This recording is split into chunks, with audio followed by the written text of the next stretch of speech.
Muling nagtagumpay ang batikang matchmaker at tumatayong may-ari na rin ng Manny Pacquiao promotion na si Sean Gibbons dahil kinailangan lamang ng dalawang tune-up fight ng alaga nitong si Carl James Martin at nagawa nito agad ng paraan upang mailagay sa number 2 rankings ng WBO Super Bantamweight. At mistulang sinamantala na rin ng nasabing matchmaker ang impluwensya nito sa WBO upang tuluyan nang ipatanggal sa top 5 rankings itong si Casimero para sa nasabing titulo.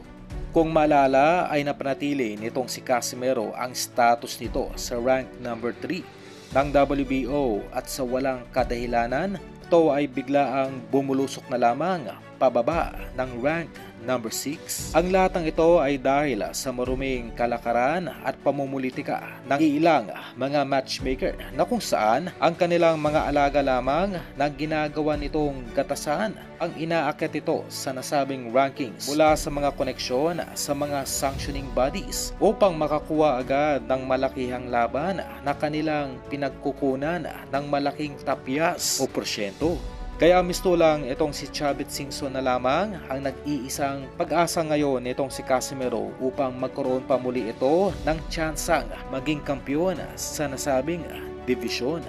At mula sa ating nakuhang impormasyon ay ginagawa ng paraan nitong si Chavit na makakuha agad ng bigating laban itong si Casimero dito sa Pilipinas. Kaya mapapansin na pilit na minamadali na gawa ng reklamo itong si Casimero ng Games and Amusement Board sa katauhan ng isang abogado at boxing judge upang itong si Alas ay masampan agad ng kaukulang kaso at matanggalan ito ng lisensya na makalaban pa maging dito sa Pilipinas.